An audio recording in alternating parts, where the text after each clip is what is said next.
We begin tonight with a story that is still developing. The former Deputy Bank of Ghana Governor, Dr. Johnson Isiama, has today fought off claims a contract of $4.6 billion awarded Sipton to set an interoperability system was bloated. He has in fact questioned the quality of the new system, saying it falls short of what was originally budgeted for. Vice President Dr. Mahmoud Bawumia last week launched the interoperability system, saying it was to cost the taxpayer not more than $4 million. Dr. Isiama believes the new system cannot be compared to the contract entered into initially by the central bank. All that we were interested in there was that whatever system you build, even if it costs you so much, the charges that consumers will pay shouldn't be more than they are paying currently. Remember, currently, if you send 100 CDs, how much do they deduct? 1 CD. Is it 1 CD or 10 CDs? 1 CD. And so our concern was that by the time you finished your installations and everything, they should be paying less than 1 CD. So the cost should actually go down. You understand me? And I think that is the more important thing to you, isn't it? If they claim they are using 10 billion, and you are sure that whatever it is, if I'm sending money tomorrow, 100 CDs, they'll deduct 50p, you know, or even if it will be a little bit more, 1.1, 1 CD 10p or something. And yet, I can now send across, even from bank to mobile accounts, etc. I think from the perspective of the consumer, that is what matters. Then you want to be sure that in 15 years' time, the equipment and everything reverts to the Bank of Ghana or whoever. I think that is what is important. So in sum, what I'm saying is, it's inappropriate to compare, you know, an antelope and what? An elephant. Why? Because the characteristics are different. It's not that simplistic to just say, oh, I'm spending this on A, you would have spent this on this, and therefore so and so forth. I haven't listened to the claim that the vice president said anything. I have to watch it myself to really be sure of what he said. But even if he said anything, my appeal is that leave it as it is. This is about the central bank. Rest assured that the right thing was done during the procurement phase of that project. If there was any issue at all, when the new administration came in, all that you had to do was to play ball. All that you had to do is to sit down with the other party and express your concerns to try and reach some solution. If I remember, we attempted something initially. I actually attempted something initially. I asked my staff, the technical staff that were working on it, I asked them to contact Sipton, look at it again, let's see how best, whether there was any room for some little changes, etc. And they actually started work on that. But immediately, we got the orders to stop work. So for me, that was it. The central bank could deal with whatever issue within its domain. And we should avoid this trap of everything descending into the arena of politics, etc. I hope I answered your question. Well, we will be exploring more of this in subsequent bulletins. Let's move on now. Wholly Ghanaian-owned digital platform PaySwitch is getting ready to host the Maiden Digital Business Summit in Ghana as part of its contribution towards the digital economy. Now, the conference, which will discuss the transformation of the digital economy, is also expected to come up with ideas to help commercial banks manage their various electronic cards smoothly without threat of fraud. Chief Executive of PaySwitch, Joy Kojo, has been explaining to Joy Business the importance of this conference. Well, the conference is going to be geared towards on what we can offer the financial and non-financial companies in Ghana. Since it's the first edition, we are going to focus on what we can do to help the banks and non-banking financial institutions to better digitally. But from next year, we want to continue as a standing, alone conference where we invite the stakeholders and opinion leaders when it comes to digital economy is concerned to discuss the matters. Okay. Certainly, the Vice President talked about alleviating poverty through the means of using digital tools. He rightly mentioned that we need to achieve the financial inclusion, which means about 60 to 70% who are outside the banking sector are now brought into this net. The biggest challenge has been that the companies who are empowered to help achieve such tasks have been all foreign companies all this time. And it makes it very expensive because they don't care about the national goals. They only think of making profits for themselves. The good thing is that the Bank of Ghana has just published the e-payment guidelines, which talks about promoting the local processes, which talks about promoting the local fintech companies. I believe that it is in the right direction because we're going to help reduce the cost to the banks and fintech companies when they come on board. And all the processing, transaction, according to the guidelines, will have to happen here in Ghana, which means Ghana is going to save a lot and our business is going to grow. In other news tonight, local textile manufacturing companies are requesting for tax exemptions on their products as an incentive to help revive the industry. According to them, this will help compete with cheaper products from China and other parts of the world. Meanwhile, some traders tell Joy Business not everyone can afford locally made textiles, hence the decision to look at other alternatives. In the following report, Sandra Esinam Afenu explores the competition between the foreign and locally manufactured textiles. I learned we should wear it on Friday, so I wear it on Fridays. I'm a Ghanaian. I'm wearing it in support of the National Friday Wear. Introduced in 2004 by ex-President Kufuor, the National Friday Wear is an initiative aimed at promoting made-in-Ghana textiles. Despite gaining momentum, about 70% of what is currently worn on Fridays is nothing close to Ghanaian. I think this one is from is it High Target or something? From GTP, ATL, or... It's High Target. I don't know. I just went to my seamstress and she got me this. Others have attributed their choice to cost. Honestly speaking, no. High Target in Temano dear. Cheap, but very nice. GTP no ni boy din kakra. China like small one. A check at the Central Business District revealed a high demand for cheap foreign textiles compared to local brands. Mommy so the High Target me see 40. Okay, mommy High Target, mommy 2, mommy 3. But so me and Sane GTP no, bebre. According to the textile manufacturing companies, about 70% of textiles on the Ghanaian market are cheap imported products, mostly from Togo and China. We are currently at the main factory where GTP fabric is produced. GTP, ATL, and Printers are the 3 remaining local textile companies in Ghana. Now, they are expected to be producing about 60 million yards of fabric annually, but this is not the case. They are just doing half of that. GTP, for instance, produces between 16 and 20 million yards of fabric annually, even though it has the capacity to do twice the amount. Marketing Director of GTP, Stephen Bedu, insists the only way the sector can progress is when they are exempted from paying taxes. As a local manufacturer, we pay all these taxes. If you add them up, the taxes alone on our products close to over 30%.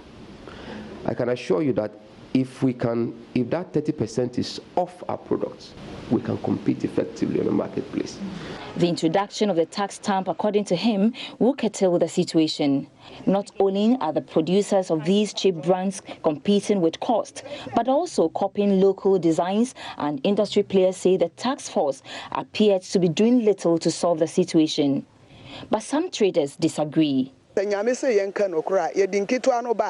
Na ye di akoma ye ni pase munji fanko ATL ana adie printers na wo munye na ye nso ye Ghana fo no ye nya na ye di ekwanso niama no edi ma wo na echira wo nso ba ya wo nso ba wo mbe ho ye die nso ye fa na wo nso abefa na wo makoye nti sa na adie no etie Let's take this for example. This is supposed to be a GTP. It has a GTP stamp. It has everything you can see on the surface. I assume that it's from GTP. And then we have another one here, also from GTP. But trust me, this is fake. Number one, you see this white sticker on all our products, on the labels. Now, when you buy, just scratch. It's a scratchable panel. Scratch the panel, you find 14-digit number there, text it to 1393. Number two, look out for every design we produce has a number. Every design has a number. And this design number is always printed more on the label, and that same number is repeated on the selvage. Make sure the design number you find on the label correspond exactly with what you find printed on the edge of the cloth. As it stands, the local textile industry seems helpless, and if nothing is done immediately, the sector faces extinction, just like many Ghanaian businesses. Sandra Sinamapeno, Joy News. You're watching Business Live. We want to update you on some news we are following closely for you today. Workers of the Thermal Oil Refinery have just concluded a meeting with their CEO, Isaac Osei. The workers say the official briefing would enable them, or earlier told us, was to enable them see through on their options to deal with assertions by the energy minister to get the refinery converted into a tank farm. The local chairman, the local union chairman of the Ghana Petroleum Chemical Workers Union, Elton Boche, joins us on the line with the latest from that meeting. How did it go, sir? The meeting went on briefly. We met the MD and he gave us some assuring words that we think that workers would be happy about. At least he made us know his intent, and he's made us understand that he's not for the scrapping of tar into a tank farm, as he's already reiterated. He assured us that one, is not a government policy because no letter has come to his desk indicating that it's a government policy, so he's not really enthused about it. Also, he made us understand that with the ministry, they've only had one meeting with them. They had the meeting with the board, and it was even at the instance of the board to brief them of things that they were doing to get tar on top. So there was nowhere that they had any discussion of scrapping tar into a tank farm.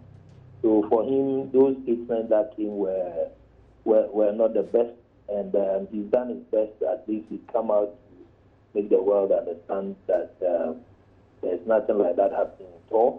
Tar is running, tar is viable, tar is doing business. So we've heard from him, and we are quite delighted. And we think that still we are on our journey. We have tried booking an appointment with the minister. We filled the appointment form, and we're hoping that in the ensuing days he will call us, and we'll have a meeting with him to see what he also has to tell us. And finally, we will come out with our statement. Okay, it should be reassuring, as you say, a delight to you, the workers, having heard from the CEO of the company. And you point out that the future is to have a discussion with the energy minister. Is that what is the next plan, as you put it? Yes, for us as a union, we want to have a meeting with the minister to maybe to see him and know from him. Maybe it's a miscommunication or something. We're giving him the benefit of the doubt. We want to meet him to exhaust the channels that be, because from our managing director, that hurdle there, it doesn't come from our management. Our management hasn't even met the minister in any way. And quite unfortunate, ever since we started this journey as our MD came, the minister has passed there just once when we had the explosion here, and he never came to discuss any issues like that. So we want to use that opportunity also to meet him. The first meeting we called from months ago, he wasn't available. We couldn't also meet the deputy minister. It was an issue on dirty oil, and we couldn't meet them. We met the chief director. They promised getting back to us, and so nothing came up until this issue came. So we feel that it's a good time. We want to meet the minister himself, and whatever he has to tell workers, he tells us where he got that idea and what instigated that type of thinking so that we could also take our next. All right.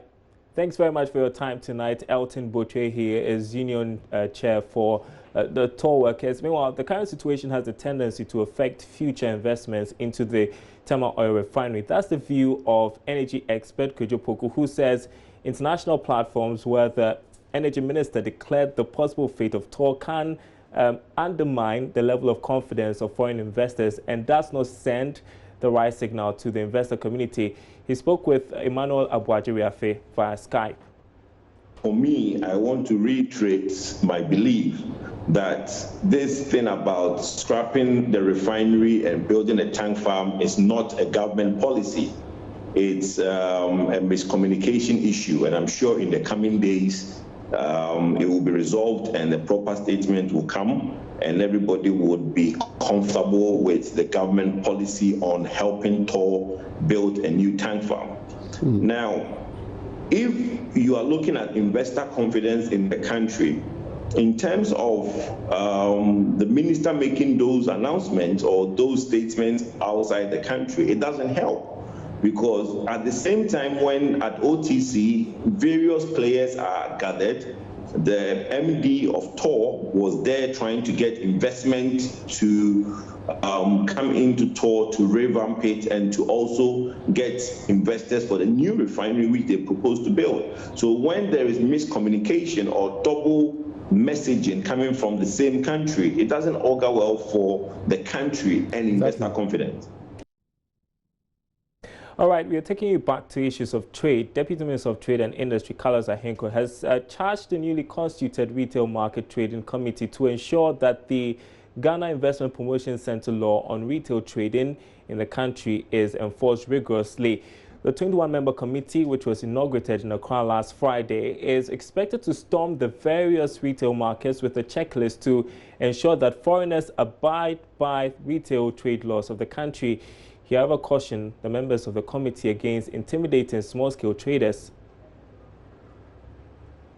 And enforce the rules and guidelines for trading here as a foreigner in Ghana. Indeed, the ministry has engaged the Chinese embassy and the leadership of the Chinese traders here in Ghana. We've done so with the Nigeria High Commission and the leadership of the traders here also in Ghana. We call the Lebanese, the Syrians, and all those who are on our trade platform have been invited here. And what we are doing here today has been spelled out to them. That we're going to send out a team, I won't call you a task force, a committee, to come out there and ensure that those rules and guidelines that govern trading in Ghana are respected. But we can also see ourselves as an island in this world where nobody can come into our country and do business. No. There are laws in Ghana that allow these people to come here and trade. There are laws in Ghana that allows anybody that wants to do any business to come here and do, as far as you stick to the rules that govern that particular trade. So as per Article 27 of GIPC regulations, which is going to be your home or your backbone, you're going to go out there and ensure that people who are trading here as foreigners are clothed with that regulations that governs that particular trade. Otherwise, the next steps would have to be unleashed or rolled out.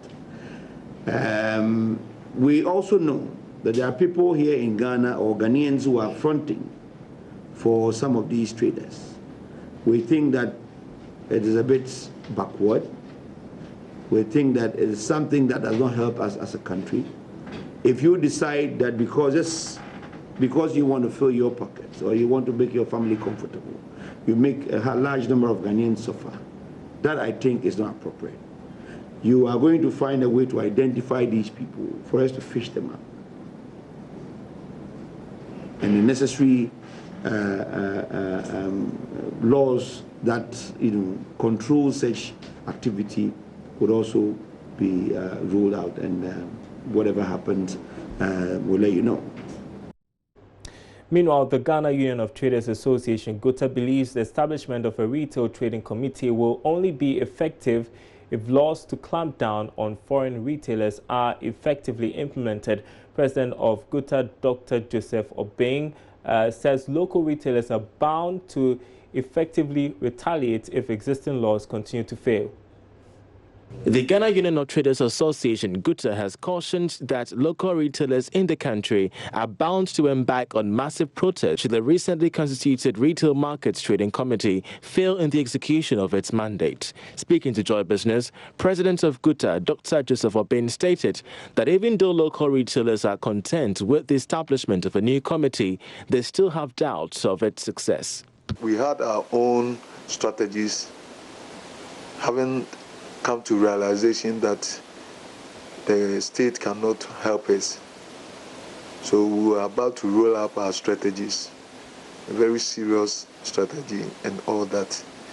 And so we are going to declare the Destiny Days demonstration, unlimited demonstration, endless demonstration, that we have seen that foreigners will go, we will take the destiny into our hands. We have been so civil in the past.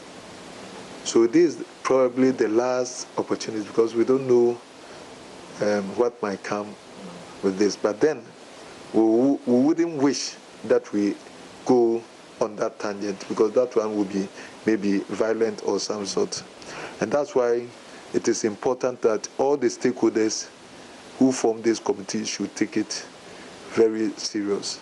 According to Joseph Obeng, the committee must also be equipped with the power of shutting down businesses of foreign retailers which fail to register. If you know those who are duly registered, then what problem do we have?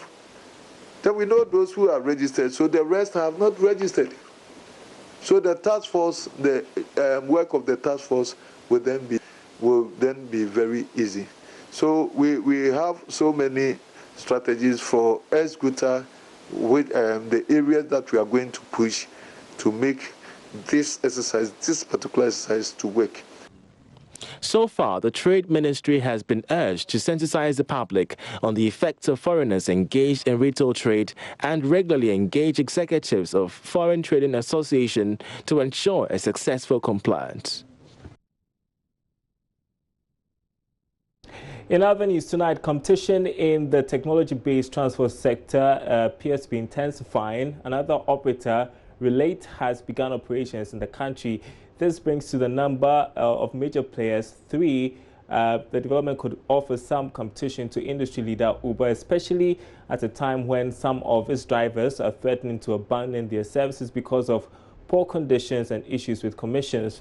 Now, speaking to Joy Business at the launch of the service in Accra, General Manager for Relate, Emmanuel Parker, said their service would offer better commissions to drivers. The launch of the Relate app comes at a time when drivers on the Uber app are agitating against unfair treatment by the service provider. Speaking to Joy Business at the launch, the General Manager for the new taxi app, Relate, said the initiative seeks to resolve the issues of payment of high commissions by drivers. The unique thing is every money or cash the driver earns is totally his. Because he has to, first of all, pay to use the app, meaning that he takes money from the pocket to pay. And whatever he gets after using the app is his. So it's 100% income for the driver. So it's just the amount they pay per day to use the app. And how much do they pay per day for the different platforms? They are paying 5 cedis for the regular platform, which is for the taxis, and then 6 cedis for the prime platform, which is for saloon cars, and then 7 cedis for the luxury platform, which is for SUVs and 4x4s. Meanwhile, some drivers present at the launch were ready to work with the alternative taxi apps to safeguard their earnings. The percentages that we pay on some of the apps are very much like any other apps, about 25% of your earnings. But this one is like the amount that is taken as, I don't know, how do I call it? Is it their commission or percentage of anything? It's at least, it's okay, because you can't just go and work, use your fuel, your money, your data and everything and still pay 25% to an app that sometimes you don't even, sometimes we don't even earn much. So it's like this one is okay, because at the end of the day you just pay only 5 cedis and that is it. When you have 2 or 3 app, it's good. It's good. It also helps. Okay. And with their charges, do you think it's better than some of them? It's better than all of them. Oh, it will help us. How exactly? Oh, at least, I don't know, we make a lot of profit and we give them only 6 cedis. Mine is premium, mine is paying 6 cedis. It's good. The Relate app is a ride service app that allows individuals request for rides online via their mobile devices. Well, the textile industry has been in the news for some time, and so that's where our interview of the day is coming from today. And the task force on pirated textiles has seized over 200 bales of textiles from dealers on the market since it was inaugurated in November last year. The products were seized due to the failure of these people to meet the regulatory requirements and to meet the standards set by the country. Now, after a short ceremony to inaugurate a vetting committee for the seized products, Chief Executive of the Ghana Standards Authority, Professor Alex Dodo, hinted the owners of the seized goods would be sanctioned if they fail to prove the quality of their products. Currently, the Ministry of Trade has between 200 to 300 bales of fabric which have been seized. There's a need to adjudicate on them to see whether they have breached any law. If they have, then sanctions will be applied. But if they have not, then it must be released immediately to the owners so that they can carry on their legitimate business. This government is very keen to improve trade. And improvement of trade doesn't mean that you block people. Rather, you just give a level playing ground for everyone. And when they play within the rules, they must feel free to trade. I mean, trade is what drives any country. And Ghana doesn't want to be seen as being the place not to trade. Rather, I want to be a place where you trade, knowing that if there is any doubt or any dispute, it can be handled very swiftly so that your business is protected. And finally, what are some of the sanctions to be placed on this? Confiscation is number one, but also ensuring that you pay fines to customs, especially where you have brought it through illegal routes. But the ultimate is obviously confiscation, and in some cases, maybe prosecution, especially when you have forged documents or you have brought in dangerous products. The GSA have served notice to the country. Our job is to protect consumers and promote trade. We want to make it clear that we will not run away from that responsibility. We would ensure that the Ghanaian public feels protected when they buy. We want Ghana to be a hub where people will travel to come and buy. And they can only buy with confidence when they're buying good quality products. Ghanaians go to Dubai, Europe, America to buy. We want people to come to Ghana to buy because the quality is good, the prices are affordable, and the competition is good. And that ends our program tonight. Thanks for watching. My name is Darryl Kwao. More news on our website, myjoyonline.com/business. We'll see you tomorrow.